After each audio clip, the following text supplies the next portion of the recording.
하나님께서 오늘 우리에게 주시는 말씀 신약성경 고린도후서 2장 14절부터 16절까지 말씀을 함께 한 목소리로 읽겠습니다.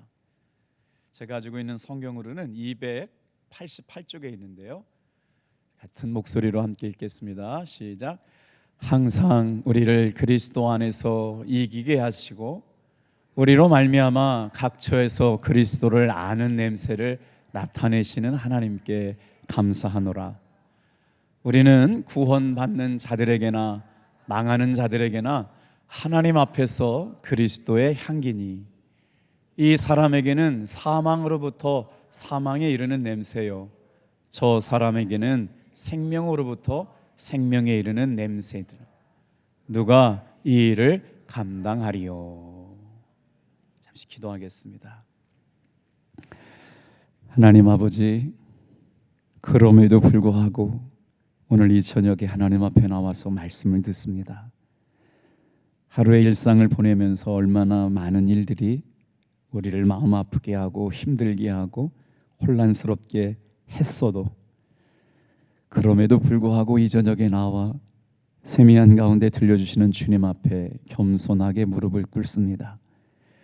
믿음의 주여, 온전케 하시는 이신 예수님만 바라보게 도와 주시옵소서. 때로는 억울하고 때로는 변론할 일 많고 때로는 한치 앞을 내다볼 수 없는 답답함과 힘겨움이 우리 앞에 있을지라도 기도하고 예배하는 성도들이 있는 한 하나님의 교회는 절대로 무너지지 않게 하실 줄로 믿사오니 우리 사랑하는 성도들의 삶의 고난과 형편과 눈물을 아신 아버지 하나님께서 빛으로 임하시고 친히 좌정하여 주셔서 오늘 하루도 주가 일하십니다, 주가 일하셨습니다, 나에게도 주님께서 그렇게 해주셨습니다 고백할 수 있는 믿음의 종들 다 되게 도와 주옵소서. 감사드리옵고 예수님의 이름으로 기도합니다.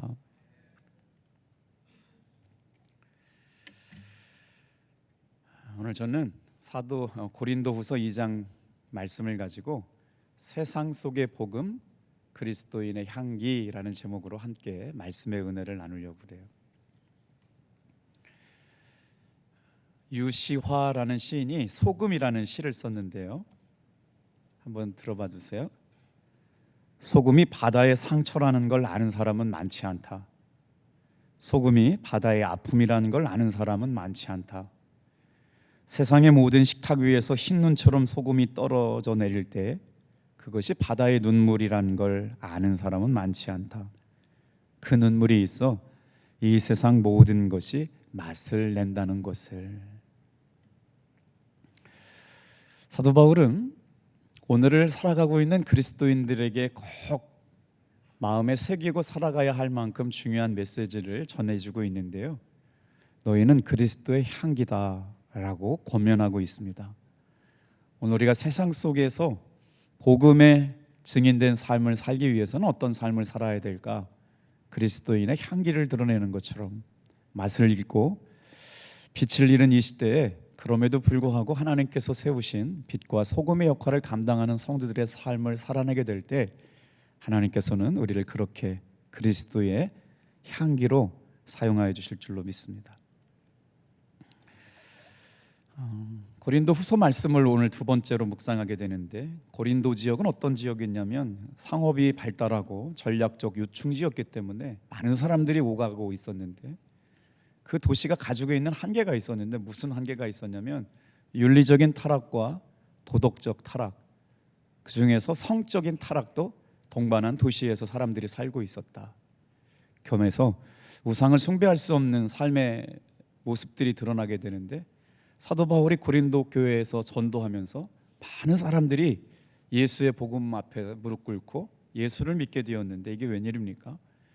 신앙을 가지고 사는데도 불구하고 삶의 변화가 없는 사람들이 있었어요. 세상에서 살던 모습 그대로 교회 안에서 성적인 연약함이나 문제를 가지고 살아가는 사람들이 있었기 때문에 그 사람들을 판단하고 정죄하는 사람들이 생겨날 수밖에 없었다. 나는 거룩하고 의로운데 당신들 그렇게 살면 안 되는 거 아니냐. 이게 그냥 한두 사람의 문제가 아니라 교회의 정체성의 문제만큼 중요한 문제가 되었을 때 이런 혼란 가운데 고린도 교회와 성도들을 향하여 사도 바울이 처방을 내리는데 오늘 그 말씀에 집중해 보려고 그래요. 사도 바울은 고린도 교회 성도들에게 어떻게 그리스도의 향기가 되는 성도의 삶을 살라고 말씀일까요? 첫 번째 한번 따라해 볼게요. 서로 용서하고 위로할 때 향기가 드러납니다. 여러분, 교회 안에서 제일 어려운 문제가 뭐냐면요, 예수님 바라보고 신앙생활하고 하나님 바라보고 신앙생활하러 왔다가 만나고 교제하는 사람들과의 관계 속에서 상처받는 일들이 참 많습니다. 그 사람의 표정, 그 사람의 말, 그 사람이 대하는 태도. 그래서 이 교회 공동체라고 하는 것이 은혜받는 공동체이기지만 또 달리 어떤 사람들은 상처받는 공동체가 되기도 하거든요. 그래서 사도 바울에게 있어서 목회자로 담임자로서 담임했던 사람으로서 굉장히 민감하게 중요하게 반응했던 거죠. 사도 바울이 고린도 교회와 성도들에게 부탁하고 있는 그리스도인의 향기를 드러내는 삶은 뭐냐? 한번 다시 한번 따라해 볼게요. 용서하고 위로하라. 근데 거기에 서로라고 하는 단어가 붙어 있어요. 용서하고 사랑하고 위로하는 거 혼자 하는 게 아니고요, 누군가 쌍방이 있다는 거죠. 우리 읽었지만 7절 말씀 같이 한번 읽어볼까요? 읽지 않았네요. 7절 말씀 같이 한번 보겠습니다. 시작. 그런즉 너희는 차라리 그를 용서하고 위로할 것이니 그가 너무 많은 근심에 잠길까 두려워하노라. 사도 바울이 무슨 걱정하는 거예요? 교회 공동체 안에 연약함이 있다는 거 알아요. 술 냄새 풍기고 잘못 살아온 여력이 있고 여전히 연약함이 있는 거 아는데 성도들이 자꾸 저 사람 잘못 살았다, 저 사람 잘못됐다 얘기하는 것 때문에 상처받고 은혜 가운데 떠날 걸 걱정하는 거예요. 그래서 차라리 그 사람을 판단하고 정죄하지 말고 용서하고 위로하라 라고 권면하고 있는 게 그런 삶의 교회 성도가 그리스도인의 향기 되는 교회요 성도라고 말씀하고 있는 것이죠. 공동체 안에 사랑이 흘러가면 흘러갈수록 용납함과 받아들임이 있으면 있을수록 그 공동체는 성숙한 공동체가 되는데, 교회가 성숙하지 못하면 어떻게 되냐면 자꾸 어떤 일이에요? 마음 아프게 하는 일, 상처 주는 일, 힘들게 하는 일들이 반복돼요. 근데 거기에는 하나님의 사랑이 드러날 수가 없죠. 자, 여러분, 하나님의 사랑은 누구를 통해서 오느냐? 하늘로부터 내려오지만 그 사랑은 사람을 통해서 공급된다는 걸 우리는 깨달아야 합니다. 하나님의 사랑은 그 교회 공동체 안에 있는 사람들을 통해서 흘러나오고 공급된다는 것이죠. 그러니 그 교회가 사랑의 온도가 얼마나 높은가를 보면 그 성도들의 사랑의 신앙의 성숙도를 볼 수 있다는 거죠. 개척한 교회 목사님이 아니고 후임 목사로 가셔서 다시 새롭게 목회를 하시는 목사님들의 공통적인 어려움이 있다는 거예요. 어떤 어려움이 있냐 그랬더니, 목사님은 새 가족만 좋아하시고 기존 성도들은 잘 좋아하시지 않는 것 같다라고 하는 불평 아닌 불평, 볼멘 소리를 듣게 된다는 거예요. 여러분, 여기서부터 우리가 정리할 필요가 있는데, 교회에 새 가족이 있다는 건 그 교회가 건강하다는 증거입니다. 그 교회에 새 가족이 왔다라고 하는 건요, 건강한 성도들이 존재한다는 거예요. 그래서 특별히 칭찬하지 않더라도 이미 여러분들은 그 역할을 감당하는 성도인 줄로 믿습니다. 우리 장로님, 우리 권사님, 우리 집사님이 건강한 성도가 되었기 때문에 복음이 복음을 낳고 생명이 생명을 낳아서 새 가족이 온 게 된 것이거든요. 그래서 우리는 목사님이 새 가족이 왔을 때, 여러분, 한 사람을 자리 잡게 하는다고 한 사람이 생명을 잃게 할 때 몇 달을 엄마가 고생해요. 10달 고생하잖아요. 그러니까 어떻게든지 떨어지지 않고 믿음의 뿌리를 내릴 수 있도록 관심 갖는 건 담임 목사 혼자 할 수 있는 일 아닙니다. 모든 성도들이 해야 돼요. 작년에 저희 교회 한 180명의 성도들이 오셨어요. 그분들이 잘 정착하신 분도 있고 떨어지신 분도 있는데 그나마 우리 교회 정착률은 80%가 높습니다. 근데 2년차, 3년차도 살펴봐야 되겠지만 한 사람이 예수 믿는 거는 정말 모든 성도들이 다 달라붙어서 해야 될 일인데, 아마 사도 바울은 지금 교회 안에 여러 가지 영적인 문제, 육적인 문제 가지고 마음 아팠을 것 같아요. 그러면서 뭐라고 하냐면 정말 하나님의 은혜와 사랑이 가득한 교회는 제발 좀 판단하고 정죄하고 그들을 비난하지 말고 다 같이 한번 따라해 볼게요. 그런즉 너희는 차라리 용서하라, 위로하라. 그들이 너무나 많은 근심 가운데 잠길까 하노라. 우리가 교회 안에 좋은 교회, 건강한 교회를 논하게 될 때마다 어떻게 해요? 어떤 말들을 많이 해요? 사회 봉사하는 교회 원하시잖아요. 사회 참여하는 교회 원하시잖아요. 그런데 사회 봉사도 하고 사회에 참여할 수 있는 교회가 되려면 교회 안에 사랑이 많아야 가능할 줄로 믿습니다. 교회 안에 사랑이 흘러가야 그 공동체 밖으로도 흘러가는 것이지 교회 안에 사랑이 없으면 불가능한 일이거든요. 그래서 오늘 이 말씀을 들을 때 우리가 사회적인 책임을 감당하는 교회의 사명만큼이나 교회 안에, 우리 탑동교회 안에 사도 바울이 강조했던 그 사랑의 마음이 더 깊어지는 공동체가 되기를 여러분 같이 기도해 주시길 주님의 이름으로 축복합니다. 자, 뺑소니 사고를 당해서 김말람이라고 하는 37살 마산에 살고 있는 아이 엄마가 남편을 잃었어요. 경찰관으로부터 근데 뺑소니 사고로 남편을 잃었던 37살 김말람이라는 분이 경찰관으로부터 편지 한 통과 30만 원이 동봉된 편지를 받았는데 이 편지와 돈을 보낸 사람은 누구냐면 자기 남편을 치고 도망가는 사람을 쫓아가가지고 붙잡아서 경찰에 신고해가지고 경찰서로부터 포상금을 60만 원 받았대요. 이 사람의 이름이 양승부라는 사람이에요. 모르긴 몰라도 이분은 신실하고 진실한 그리스도인이었을 것 같아요. 뭐라고 편지했냐면 가해 운전자를 너무 미워하지 마십시오. 부디 용서하는 마음으로 어렵고 힘드시겠지만 자녀들과 열심히 살아가시기를 기도하며 당부드립니다. 자기 남편을 중장비를 하고 있는 남편이었는데 20살, 몇 살이에요? 20살 된 청년이 와가지고 치여가지고 자기 남편을 죽어서 그 치여서 가해한 사람이 얼마나 밉든지 말이에요. 이제 살아갈 날들이 막막한데 그 사람을 잡아서 경찰에 신고한 사람이 포상금 반절 30만 원을 슬픔을 당한 아내한테 보내면서 그 사람을 너무 미워하지 말라고 편지를 보냈대요.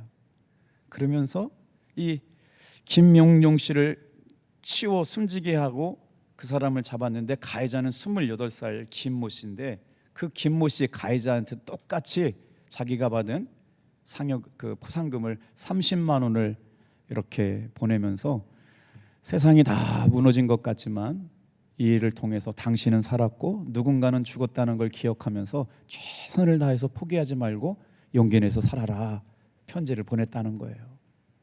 그러니 그 편지를 받은 남편을 잃은 김말람 씨가 정말 신기하게도 그 자기를 그렇게 남편을 교통사고로 숨지게 한 사람을 미워하는 마음이 사라지더라는 거예요. 이게 잘 표현이 안 되겠어요. 너무나 큰 일이라 내가 당해도 그렇게 할 수 있을까 싶은데 신유균 창원경찰서장에게 부탁하면서 정말 어떻게 그렇게 용서와 사랑의 마음이 흘러갈 수 있었을까? 왜 우리는 다른 사람을 판단하고 정죄하면 안 되느냐면요, 예수님께서 나를 그 죄악 가운데 구원하시고 죄인이었을 때 구원하셨어요. 다 같이 한번 따라 볼게요. 나는 용서받은 죄인입니다. 여기 앉아있는 사람 한 사람도 받아들이기 쉽지 않겠지만요, 나는 원래 용서받은 죄인이에요. 원래부터 의인이 아니었어요. 죄인이었는데 용서받은 거예요. 그러니 용서받은 죄인이 뭘 다른 사람을 판단하고 정죄하고 잘못했다고 그래요. 은혜를 고백하고 해야죠. 예수님을 통해서 사도 바울은 예수 믿는 사람을 잡아 죽이고 감옥에 가두고 매질을 하는 자리에 있었어요. 그런데 그가 예수님을 만남으로 말미암아 복음을 전하는 이방인의 사도가 됐잖아요. 그래서 사도 바울은 누구보다도 자신이 용서받은 죄인이라는 걸 알고 있었어요. 죄의 용서와 구원의 은혜가 오늘 저와 여러분에게 있어서 여러분 교회 안에 연약한 지체, 어려워하는 사람들을 끊임없이 같이 고백해 볼까요? 용서하고 위로하는 사람이 되기를 소망합니다. 에베소서 4장 41절 말씀 볼게요. 에베소서 4장 31절 같이 읽어보겠습니다. 시작. 서로 인자하게 하며 불쌍히 여기며 서로 용서하기를 하나님이 그리스도 안에서 너희를 용서하신 것 같이 하라. 그러니 우리가 신앙생활 할 때 꼭 놓치지 말아야 할 것, 고린도 교회 연약하고 허물 많고 죄가 많은 성도들이 그래도 예수 믿겠다고 교회에 왔는데 자꾸 판단하고 정죄하는 일들이 있으니까 차라리 그를 불쌍히 여겨서 용서하고 위로하라. 여기서 용서라는 단어가 무슨 말이냐면요, 은총이라고 하는 단어에서 왔거든요. 이 은총이라고 하는 건 받을 자격이 없는 것, 사람이 받는 게 은총이거든요. 그래서 이 용서라는 말은 선물을 주다, 은혜를 베풀어 주다, 이런 거예요. 예수님 안에서 우리가 거저받았기 때문에 용서할 수 있는 믿음의 마음들이 흘러나고 생겨나기를 주님의 이름으로 축복합니다. 근데 이 위로하다라고 하는 말이 더 은혜로운 말이에요. 자, 사도 바울이 그냥 용서하다라는 말로 끝내지 않고 위로하여라라고 한 말씀이 의미가 있는 얘기라고요. 여기서 위로하다라는 말이 무슨 말이냐면요, 파라칼레오라는 말이에요. 파라라고 하는 말 많이 들어보셨죠? 곁에라는 말이거든요. 성령님이 어디 계세요? 여러분 곁에 계세요. 성령님이 지금 어디 계시냐? 예배하고 있는 사람, 기도하고 있는 사람 곁에. 근데 성령님 뭐 하세요? 불러내요. 뭐 하시려고요? 격려하고 위로해 주시려고요. 성령님은 위로해 주시는 분이신데, 그래서 성령님을 뭐라고 그러면 파라클레토스라고 말해요. 근데 지금 파라클레오라고 쓰일 때는 뭐라고 쓰이냐면 불러내서 격려하다, 이게 위로예요. 수많은 교회 성도들이 있지만 오늘 이 저녁에 나와서 예배드리는 성도 여러분, 여러분은 누구보다도 누군가를 불러내서 격려할 수 있는 믿음의 반열에 있기를 축복합니다. 이게 사도 바울이 고린도 교회와 성도들에게 바라는 모습이라고요. 파라클레오 기억하셔요? 위로는 불러내서 따뜻한 말로 곁에 불러내서 위로하고 권면하는 것. 자, 두 번째, 사도 바울이 고린도 교회 성도들에게 그리스도인의 향기가 될 수 있는 비밀을 뭐라고 말하느냐? 다 같이 한번 따라해 보겠습니다. 다른 사람에게도 사랑을 나타내야 합니다. 8절 말씀 같이 한번 읽어볼게요. 8절 시작. 그러므로 너희를 권하노니 사랑을 그들에게 나타내라. 아멘. 교회 안에서, 가정 안에서 용서와 위로가 얼마나 유통되느냐에 따라서 그 가정 분위기가 경직되어 있느냐 부드러운가를 드러낼 수 있거든요. 그래서 교회 안에 정죄와 심판이 많으면 어떻게 돼요? 자꾸 그냥 판단과 잣대들만 있으면 은혜 받기 쉽지 않아요. 상처받는 일만 반복될 거예요. 근데 오늘을 살아가고 있는 오늘의 시대는 율법의 시대가 아니에요. 율법은 자꾸 옳고 그름을 구분하거든요. 뭐가 옳고 뭐가 틀리고. 근데 은혜의 시대는 뭐예요? 성령의 시대, 복음의 시대는 뭐예요? 예수님께서는요, 은혜로 배신한 베드로를 용서하셨어요. 자, 히브리서 10장 17절 말씀. 또 그들의 죄와 그들의 불법을 내가 다시 기억지 아니하시리라 하셨으니, 하나님께서 나의 죄와 허물을 용서해 주셨듯이 저와 여러분도 다른 사람의 죄와 허물을 용서하게 될 때 그리스도인들의 향기가 드러나게 될 줄로 믿습니다. 자, 우리 같이 한번 따라해 볼게요. 그러므로 너희는 권하노니 사랑을 그들에게 나타내라. 주일날 예배를 드리면서 우리 성도님들 되게 많이 놀라셨잖아요.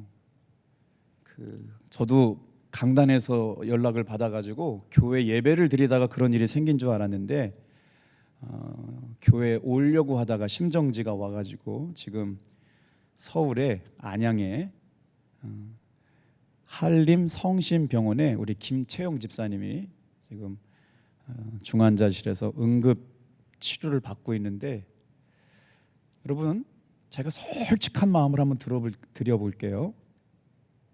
여기서 병원에서 출발할 때 저에게는 죽었다고 연락 왔어요. 예배를 드리러 나오는 이제 갓 아기를 남겨둔 30살도 안 된 그 아기 엄마가 심정지로 죽었다고 연락 왔는데, 이 문제를 이제 앞으로 어떻게 해결해야 될까, 우리 성도님들이 이 문제를 어떻게 받아들일까, 그 순간 예배를 드리면서 여러분 어떠셨는지 모르겠지만 5만 가지 생각이 다 들었어요. 근데 가족들이 예배 중간에 목사님 제발 좀 이 아이를 위해서 기도해달라고 예배 중간에 막 지금 메시지가 계속 오는 거예요. 뒤에서 막 사인이 왔잖아요. 그 순간 우리는 어떻게 해야 될까요? 남편을 주일날 우리 교육자들하고 가서 있는데 눈물을 너무 많이 흘려요.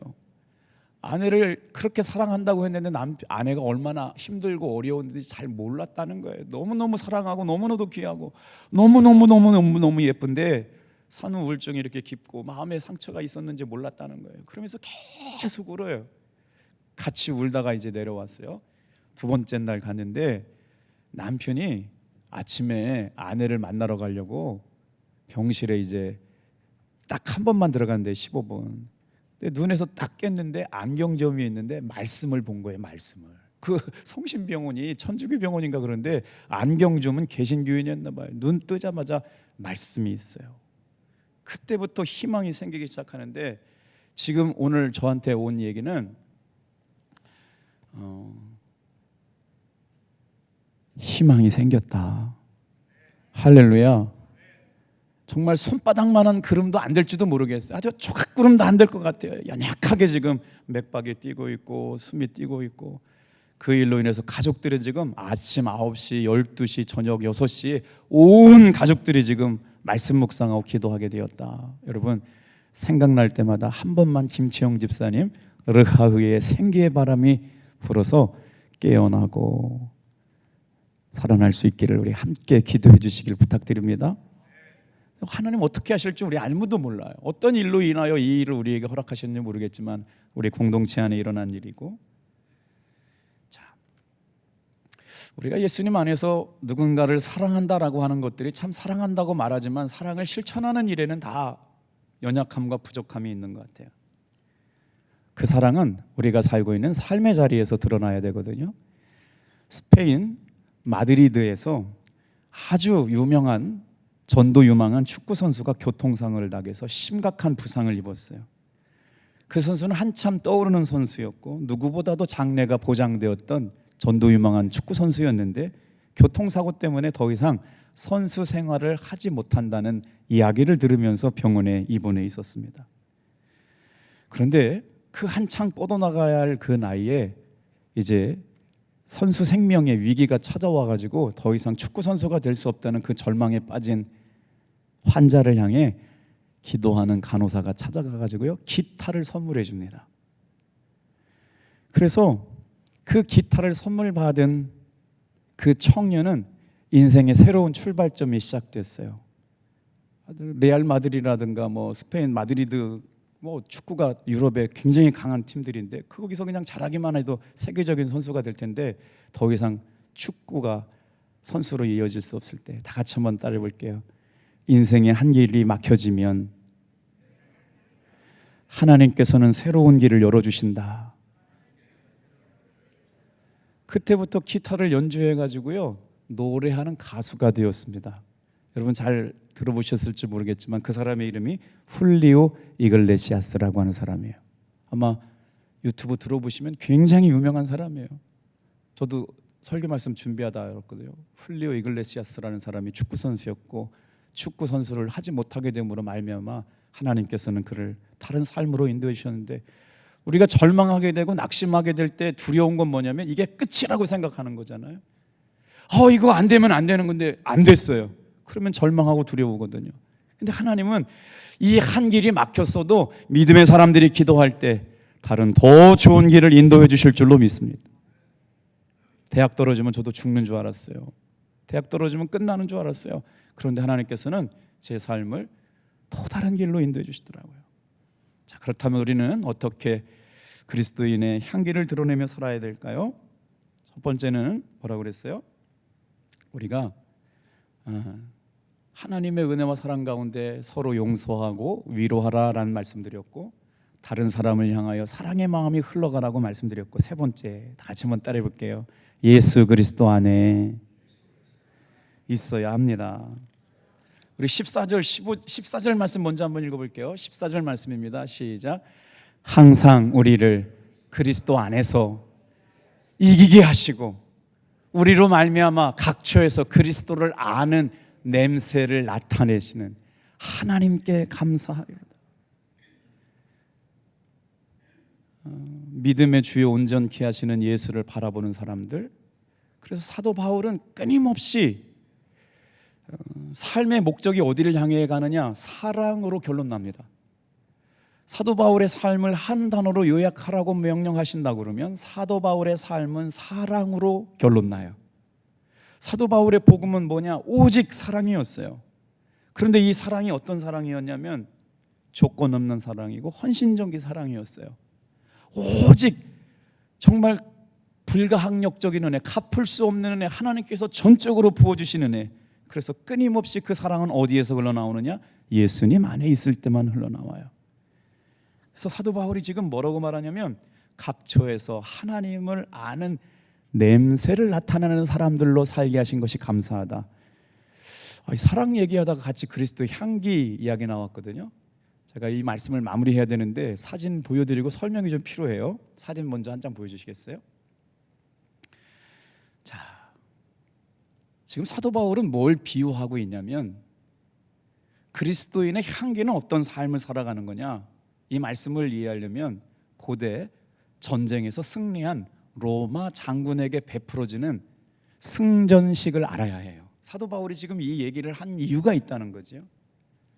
자, 개선 장군이 될 수 있는 전제 조건이 몇 가지가 있어요. 이 전제 조건을 충족하지 못하면 개선 장군을 될 수 없어요. 개선 장군이 될 수가 없어요. 그럼 어떤 사람이 개선 장군이 되어야 되느냐?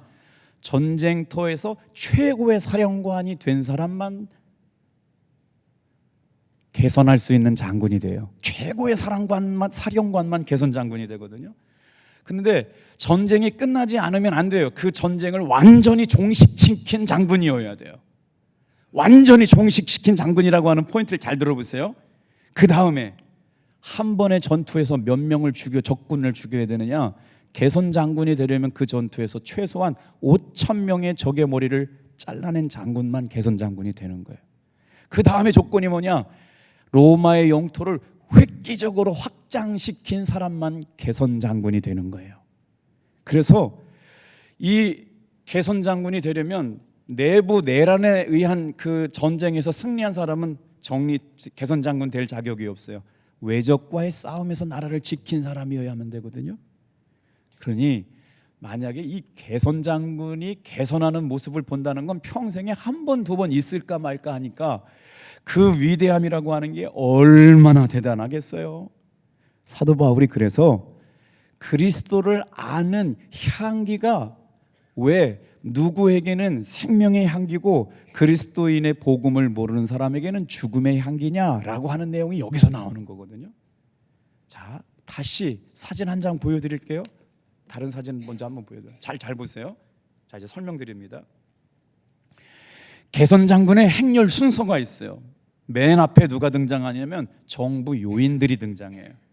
그리고 로마의 원로원 의원들이 나오고 그 다음에 나팔수가 따르고 그 다음에 뭐가 따라와요? 잘 보세요. 잘 안 보이시겠지만 점령지에서 가져온 전리품들이 등장하게 됩니다.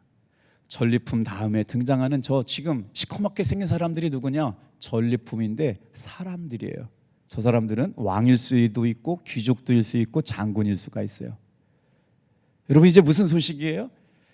개선가가 울려 퍼지는데 하나도 기쁘지 않은 사람들이 있어요. 개선의 소식과 나와 아무런 상관이 없는 포로로 붙잡힌 사람들. 개선 행사가 끝나고 나면 저 사람들은 참수당할 거거든요. 그 사람이 왕인지 귀족인지 뭐 의미 없어요. 이제 개선 장군이 가져온 전리품이 지나고 나가지고 끝나면 저 사람들은 참수당하는 거예요. 그게 뭐예요? 우리가 승리했다는 거예요. 자, 그 다음에 이 채찍을 휘두르면서 병정이 따라오면서 저 사람들을 때리는데 그 다음들은 노래하는 악사들이 따라왔죠. 그 다음에는 향기로운 냄새를 피우는 제사장들이 등장하게 됩니다. 이 향기로운 냄새를 피우는 제사장들은 누구예요? 지금 승리를 준 로마의 신들에게 우상의 제물 앞에서 제사를 드린 사람들이 향기로운 냄새를 피우는 거예요. 사도 바울은 지금 이 개선장군의 모습과 예수 그리스도를 비유하고 있는 겁니다. 세상에 태어나서 한 번, 두 번 볼까 말까 하는 위대한 개선장군의 모습이 어마어마한 거예요. 그런데 뭐라고 말씀하느냐? 예수님의 승리는 저 개선장군의 승리하는 모습과 견줄 수 없다. 예수님의 승리가 더 위대하다. 그러면서 뭐라고 말씀하시느냐? 15절 16절 같이 읽어볼게요.